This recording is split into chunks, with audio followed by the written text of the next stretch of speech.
Yo, salut mes petits Moogies, j'espère que vous allez bien. On se retrouve aujourd'hui pour la review du chapitre 392 de Toriko. Et un chapitre qui s'intitule Le menu complet de Toriko, qui est un petit peu particulier. Voilà, le menu complet de la rage, pour être tout à fait complet et concis. Voilà, désolé pour la répétition.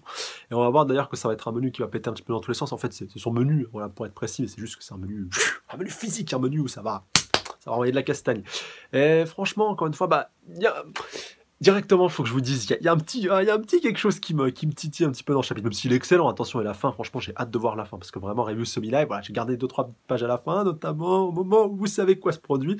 Donc, ouais, j'ai voulu me garder ça pour la fin, pour voir jusqu'où on allait aller, et voir un petit peu le teasing et le happening que va nous faire, justement, un petit Mabukuro pour les chapitres à venir. Mais le petit point sur lequel je dois titiller, c'est, en fait, je devrais même pas titiller dessus, parce qu'en fait, on s'est fait troller, tout simplement, par rapport au fait qu'on croyait qu'ils s'étaient tous fait buter, qu'ils s'étaient tous fait avoir, et qu'en fait la chance gourmet s'est pointée, en fait c'est elle qui a absorbé les dégâts et tout, et du coup voilà, ils ont pas été blessés en tout cas physiquement. Même si pour Toriko, on peut se poser des questions parce qu'on a vu qu'il s'était fait estropier ses bras et tout ça, voilà, ça c'était de l'acquis. Mais en l'occurrence, pour tout ce qu'on avait vu, donc que ce soit les Komatsu, que ce soit les membres, que ce soit les Bichuko, les Bichukoka, donc Coco, Sony, Zebra et puis ouais, Toriko, je cours, c'est le dernier, enfin, je cherche le quatrième alors qu'on le connaît tous. Et même Komatsu, voilà, et puis tous les autres, on a vu que c'était leur chance gourmande en réalité qui avait pris les dégâts à leur place, ouais, contrairement à Toriko qui avait déjà perdu un bras, donc voilà, il leur reste un autre, on va le voir un petit peu après, quand toute pardon, sa chance gourmande va se faire pomper. Et donc à un moment, voilà, il va faire Itadakimasu, donc là, on voit bien ces deux bras, mais en fait, il y en a qu'un sur les deux, en fait, et c'est les autres bras de la chance gourmande, comme on le voit, enfin, de la chance gourmande de Star June, qui vient elle-même de Frozen, ça aussi c'est un point important de le préciser, vu que Midora précise que c'est la plus puissante qu'on ait vue. Et elle est en train de se faire totalement pomper, absorber de tous les côtés, même si pendant ce temps-là, Toriko, lui, il croyait qu'il était confiant. Voilà, vas-y, tu peux y aller, tu peux la pomper, t'inquiète pas, t'arriveras pas à ça, tu t'arriveras pas déjà à tout y pomper. Et comme Père, justement, le précise. Alors lui, il est tranquille, hein. Franchement, Père, je me demande un petit peu, il en a rien à foutre de lui ou quoi, de Acacia. Il est tout le temps planqué derrière Toriko, il est tranquille, il bouge pas, même Midora, ouais. On l'avait pas revu depuis la fin je crois que ça fait 2 chapitres qu'on l'avait vu, on l'a pas vu du tout les chapitres précédents. On l'avait vu le chapitre d'avant, où il était en train d'affronter justement Neo Acacia, et c'est après que Toriko justement avait pris le relais, au moment où il se faisait un petit peu trancher, transpercer. Elle était toujours vivant, et donc là on le voit encore qui est toujours debout, mais il fout rien. Voilà, c'est assez surprenant. C'est Midora quand même, les gars, c'est Midora, c'est pas n'importe qui, c'est un des disciples d'Acacia, c'est l'antagoniste principal de la première partie, c'est un combattant hors pair, qui est un mec complètement cheaté, super puissant. Allô, allô. Non, je rigole. Bien sûr, vu que c'est Toriko là, qui est centré là-dessus, mais pourquoi lui le laisser comme ça, le laisser pour toi. Enfin, voilà, je trouve que ça casse un petit peu le rythme, mais voilà, c'est juste un petit détail, vu qu'il n'est pas si important que ça dans le chapitre. Enfin, maintenant, on est vraiment sur le duel direct entre Toriko et puis Noah Cassia. Et puis voilà, malgré tout, je pense que l'auteur doit boucler au chapitre 15 ans, je suis pratiquement certain de là-dessus. Et immanquablement, il est obligé de typer d'accélérer tout ça. Enfin, ça commence déjà directement dès le début du chapitre où il dit, enfin, Toriko lui dit, ah, ça y est, t'as déjà bouffé les 8 héros, alors qu'on l'avait vu dans le chapitre précédent, on n'avait pas vu déjà tous les 8 héros, on l'avait pas vu en train de les bouffer, mais on avait vu qu'ils étaient tous en train de prendre cher. Et du coup, là, on apprend qu'il les a tous bouffés. Pareil pour Taipei. Taipei, c'est quoi? Il s'est fait bouffer là au début du chapitre, vu qu'on le voit qu'il est en train de flipper et tout. Enfin, on l'avait vu déjà à la fin du chapitre précédent qu'il était toujours debout. Là, on voit pareil qu'il est normal et tout. Et puis là, on voit qu'il commence un petit peu à flipper. Il voit les nombres arriver. Tu vois la grosse bouche de Acacia. Tu vois rien. Et tu vois juste en fait Noah Acacia qui est en train un petit peu, voilà, avec un souffle un petit peu lumineux qui est en train de ressortir. Donc logiquement, ça, c'est Taipei qui vient de se faire bouffer. Pour moi, c'est ma petite logique par rapport à ça. Qui revient vers Toriko, et puis Toriko qui lui dit, ah ouais, en fait, t'as bouffé les bureaux et tout. Et c'est après, donc, voilà, que ça va un petit peu s'enchaîner dans tous les sens. Donc, voilà, avec le menu complet de Toriko, donc, voilà, de la rage qui va y passer. Donc, voilà, jackknife, soupe, poisson, hors d'œuf, dessert, viande. Et pendant ce temps-là, d'ailleurs, il va lui reprendre un bout de sa viande. Donc, voilà, je lui dis, oh, ça y est, c'est enfin le moment, là, du troisième démon. Voilà, il faut que tu prennes combien de morceaux de Néo pour pouvoir réussir à l'éveiller.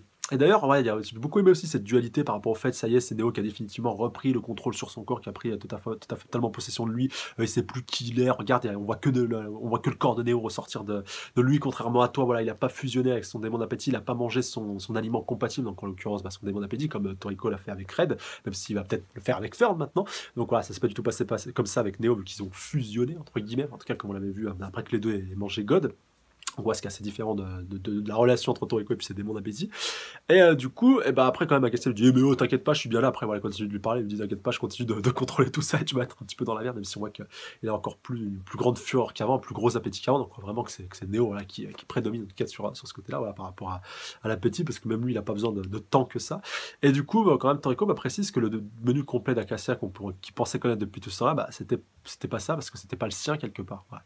Vu qu'il a pas eu se trouver encore une fois son aliment compatible, et que, en gros, sur le menu complet est une grosse duperie depuis le début. Non, bien sûr que non. Après, faut pas aller jusque-là, mais c'est une autre lecture et ça permet de comprendre un peu mieux certaines choses.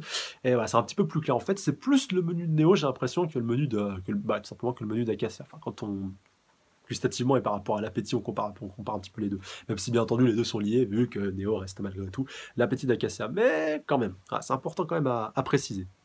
Et du coup, Acacia commence un petit peu à reprendre le dessus, lui dit ouais, t'inquiète pas, je suis toujours là. Après, ça pète vraiment dans tous les sens. Donc, encore une fois, le dessin, le gigantisme, les gourmets de punch qui volent un petit peu partout avec la limite de la taille de la Terre. Bon, voilà, ça, c'est assez abusé, mais voilà, c'est vraiment kiffant. C'est vraiment atypique, ça aussi, vu qu'on le retrouve pas assez souvent.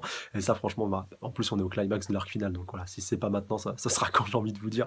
Donc, ouais, vraiment du très très bon, même si cette Tsuno doit prendre très très cher, tout comme la Terre. Donc là, je me demande, je veux même pas voir dans l'état où les deux en sont, parce que là, vraiment, ça doit être assez hoche et assez hardcore.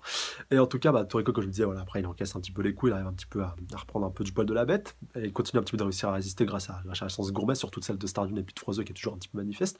Starjun aussi, qui a l'air visiblement d'être toujours être là, vu que, enfin, en tout cas, c'est l'essence un petit peu de son corps, à part s'il a été un petit peu disloqué, et que Toriko repense un petit peu à son souvenir au moment de partir pour de bon. En tout cas, Sachant Gourmet qui est toujours là, pareil pour nos chers cuistots, hein, pour notre petit trio, donc Nakaome, Otake et puis Komatsu, donc elle est toujours présente, mais elle va se faire totalement absorber et pomper, même à tel point que Père, donc voilà, le dernier Nitros bleu va dire à un moment, punaise, mais arrête, arrête Néo, arrête Acacia, tu peux pas y arriver, tu peux pas arriver à pomper toute la chance Gourmet, c'est impossible et tout. Il dit impossible, impossible pour le gouffre que je suis, pour mon appétit qui n'a aucune limite, voilà, qui n'a aucune finalité, qui n'a aucune fin, voilà, qui est infini tout simplement comme l'univers. Et du coup, bah, il arrive à absorber toute la chance Gourmet, puis voilà, après il commence un petit peu à se précipiter sur les autres. Alors, pas directement sur notre petite gang de cuistots, mais dès qu'il a fini pour Toriko, bah, tac, il vient directement sur lui. On voit d'ailleurs qu'il commence un petit peu à frissonner. Il arrive quand même à totalement l'absorber, et puis là, même Toriko dit non, non, il l'a mangé. Et c'est à peu près là que je me suis arrêté au moment où il se fait totalement planter. Et voilà, comme il lui dit la victoire, et voilà, même Komatsu qui commence un petit peu à flipper, je me suis arrêté là. Au moment où le beau troisième démon commence à se pointer, et que ce soit lui qui prenne les dégâts. Et là, regardez bien, parce qu'en plus, c'est vrai que, rappelez-vous ce que Midora avait dit il y a quelques chapitres, le seul instant de ma vie où j'ai eu un petit peu de frayeur, où j'ai eu peur, c'est quand j'ai ressenti la présence de ton troisième démon d'appétit. Et là, ça va être intéressant de voir comment Neo, voilà, Neo Acacia va réagir. Du coup, ça, c'est le début du point important. Alors, mes cellules noires, elles se font manger. Et le démon lui dit, tu as trop mangé ces derniers milliards d'années. Donc, avant de passer à la page suivante, déjà, on comprend plusieurs choses. Là, Neo Acacia est en train de se faire bouffer, littéralement, là, en fait, son essence. Donc on avait déjà vu 2-3 petites brides quand Toriko avait commencé à le bouffer 2-3 petites parties, mais là il commence vraiment à se faire absorber. Donc déjà premier point, voilà, c'est compatible et surtout bah, ça déclenche encore un peu plus l'éveil du troisième. Enfin, s'il continue de le bouffer, l'éveil de tout le retour au troisième, il va être pratiquement complet, donc du troisième démon d'appétit. Et du coup après on voit même qu'il lui précise, tu as trop mangé durant ces derniers milliards d'années. Preuve déjà qu'il existe, enfin je pense en tout cas depuis pas mal de temps, tel point qu'il est au courant qu'il mange ça depuis des milliards d'années. Donc peut-être qu'il était déjà présent à cette époque-là, avant que Toriko soit là, et que du coup il soit pointé un petit peu après, enfin voilà, de descendant en descendant. Peut-être que même qu'il était présent dans le corps d'Acacia, qu'il a été transféré dans le corps de Toriko quand si c'est bien Acacia qui a mis en cloque Frozen, ça aussi il y a beaucoup de possibilités par rapport à ce point-là, et que lui-même soit une partie ou une essence même de Neo à la base, mais qu'elle a été disloquée un petit peu par la suite. Pourquoi pas? Ça pourrait être intéressant, peut-être même, comme je vous disais, qu'à l'instar de Neo, bah, il a été lui aussi peut-être un des démons d'appétit d'Acacia et que voilà, il a peut-être eu cette séparation. En tout cas, on sait que c'est possible, vu que Toriko lui-même a 3 démons d'appétit dans son corps. Non, sûrement celui de Starjun, vu que ce dernier, visiblement, je crois pas qu'il en avait. Toriko en avait 3, donc peut-être que Blue, enfin plus Blue, pardon, vu que Red ressemble beaucoup à Toriko. Je dirais que Blue était peut-être celui qui était prédestiné à la base à Starjun, mais que voilà, il a dû avoir un petit échange par rapport aux Jumeaux. Il y en a un qui a dû avoir toute la chance gourmet, l'autre il a dû avoir les démons d'appétit. Peut-être que c'est Frozo qui a voulu ça directement, peut-être qu'elle a pu influencer là-dessus durant sa grossesse. Qui sait, ça se trouve, elle avait tout prévu, mais voilà, il y a vraiment beaucoup de possibilités par rapport à tout ça. Donc, page suivante. Impossible, mes cellules, elles s'éteignent, elles sont vaincues. Je pense ne pouvoir intervenir qu'un court instant, lui dit le démon d'appétit, voilà. Pas vrai, Toriko. Et donc tu perds contre lui. Donc déjà, alors attendez, ça c'est un point important, donc il peut intervenir que pendant une seule fraction de seconde, donc en gros ça va être décisif, et en gros, le climax, si ce n'est le final, bah c'est pour maintenant, enfin, limite c'est l'impression que j'ai. Et donc tu perds contre lui, Neo, donc voilà, lui dit Acacia, donc voilà, qu'est-ce que tu es en train de faire, tout simplement, t'es le plus puissant démon d'appétit, qu'est-ce que tu es en train de faire face à lui? Et donc, le troisième démon lui dit, le menu complet de la rage s'achève avec cette attaque. C'est vrai qu'alors là, par contre, ça merci Shimabukuro, parce que ça, je vous jure, quand j'ai lu le chapitre la première fois, la première lecture, avant que je fasse simplement que je m'arrête, j'ai vu le menu de la rage, je me suis dit non, mais ça y est, c'est déjà le climax, c'est en train de lui balancer toute sa salve d'attaque finale et tout avec le menu de la rage, donc en gros, c'est le maximum. Mais je me suis dit non, c'est pas possible vu que le troisième démon ne s'est pas encore manifesté, donc c'est simplement une sorte de teasing avant simplement qu'on arrive au vrai menu final et qu'il l'enchaîne avec toutes ces différentes attaques. Et là, non, vu que directement, le troisième démon nous apprend que c'était vraiment le climax final et que là, l'attaque ultime, l'attaque finale, quelque part, j'ai envie de vous dire, bah, va arriver quoi. Et il semble toujours capable de se battre. Donc voilà, le menu complet de la rage s'achève avec cette attaque, donc logiquement c'est censé être la dernière, en plus il est là. Donc je vois pas ce qu'il peut y avoir après de ça, tout simplement. Et il semble toujours capable de se battre, enfin. Donc voilà, il précise à Toriko que voilà, fais gaffe. Enfin, n'oublie pas les mots qui, au fond, importent le plus. À savoir, je les adore. Vas-y, fais-le. Alors je les adore quoi, les ingrédients, les aliments. Ou alors pour mes amis, il peut y avoir un petit peu de tout ça. Et du coup, allez Toriko. Du coup, on voit qu'il est prêt, on voit qu'il a carrément... Ouais, il a carrément les larmes au bord des yeux, donc il prépare ses mains. Donc ouais, ça va être un double knife. Ou alors fourchette... Non, sûrement fourchette et punaise, fourchette et couteau. Un petit peu comme on a l'habitude. Donc regardez-moi ce corps tout musculeux. Donc il prépare ses deux mains. Donc il y a déjà la droite qui est préparée pour le couteau, si je dis pas de bêtises. Donc Toriko, Acacia. Ah, je crois qu'il avait peut-être pas envie d'en arriver à ça, donc sûrement en plus si c'est son père. Ah, et donc vu que maintenant qu'il le pourfend, maintenant entre guillemets, il fusionne un petit peu. Ah, franchement, cette fin elle est géniale. Avec justement, il attend, tac, tu commences à me planter, et du coup en fait c'est moi qui te piège, et maintenant je suis prêt à t'envoyer tout simplement ma plus puissante attaque parce que t'es à bout portant, t'es bloqué, tu peux pas t'échapper, du coup tu vas la prendre de plein fouet. Mais est-ce que ça sera suffisant? C'est ça vraiment la grosse question. On va voir. Du coup, on voit qu'il prépare, donc voilà, il fait clink avec ses deux mains, donc voilà, ça, comme il est en habitude.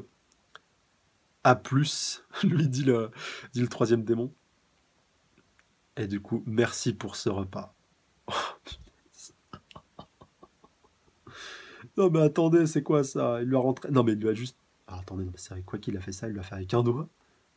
C'est quoi? Non mais attendez, non, c'est un doigt ou c'est son poing qui est rentré? Ou c'est ses poings? Non, c'est mal... Je m'attendais à... Ah si, c'est un doigt, regardez. Avec justement le troisième démon, il lui dit A+, donc ouais, il aiguise les deux. Et je pense qu'en fait, voilà, un petit peu à l'instar. Alors, si vous avez suivi Naruto, il y a deux persos qui ont cette capacité, enfin, qui ont un petit peu un pouvoir similaire. Il y en avait un, donc le troisième Raikage, qui avait la capacité de concentrer, enfin, maîtriser la foudre. Il avait le pouvoir de concentrer toute sa foudre dans ses doigts.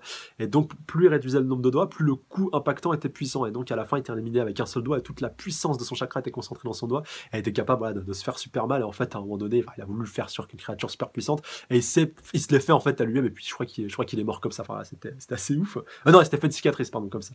Et t'as Tsunade, bien entendu, qui peut concentrer toute sa puissance dans son doigt et puis qui est capable de le faire péter. Et du coup, bah là, pour Toriko, je pense que c'est assez similaire. Il a dû concentrer toute sa puissance dans un seul doigt. Et du coup, toute la puissance de sa rage est là, one shot, et puis ça l'a fait sloquer, ça l'a fait péter, ça l'a fait disloquer. Alors, je m'attendais vraiment à ce qu'il termine avec couteau et puis fourchette, voilà, il t'attaque qui reste, et puis je te coupe en deux. Ça aurait pu être pas mal, mais un one shot, enfin un court one shot comme ça, c'est pas mal. Et du coup, merci pour ce repas. La rage s'en est allée, et là, il montre sa gratitude. Acacia est en miettes. Mais maintenant, la question est, vu qu'il reste logiquement 8 chapitres, est-ce que c'est vraiment la fin? Tout est la question, tout est là. Est-ce qu'on va avoir 8 chapitres d'épilogue pour vous dire, voilà, c'est terminé, machin, et tout? Mais je sais pas. Quelque part, c'est beau, mais...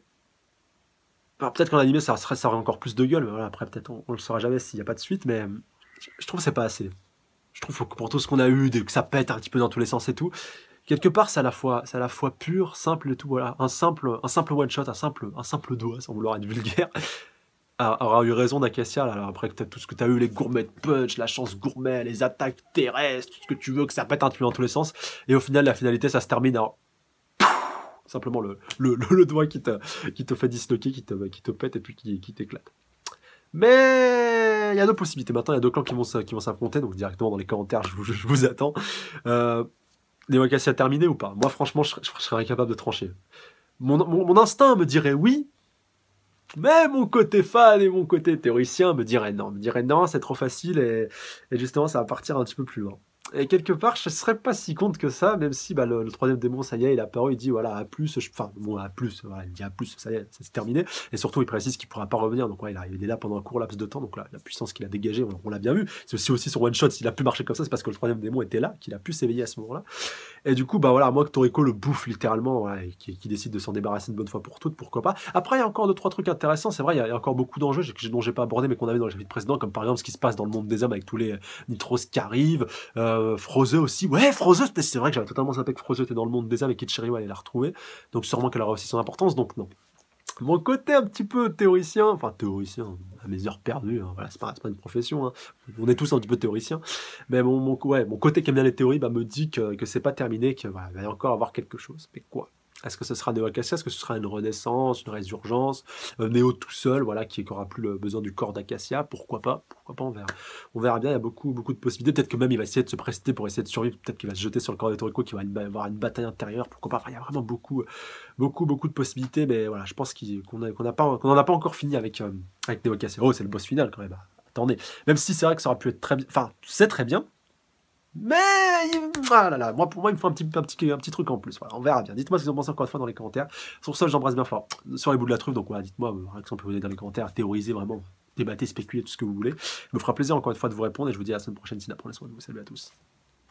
Sayonara.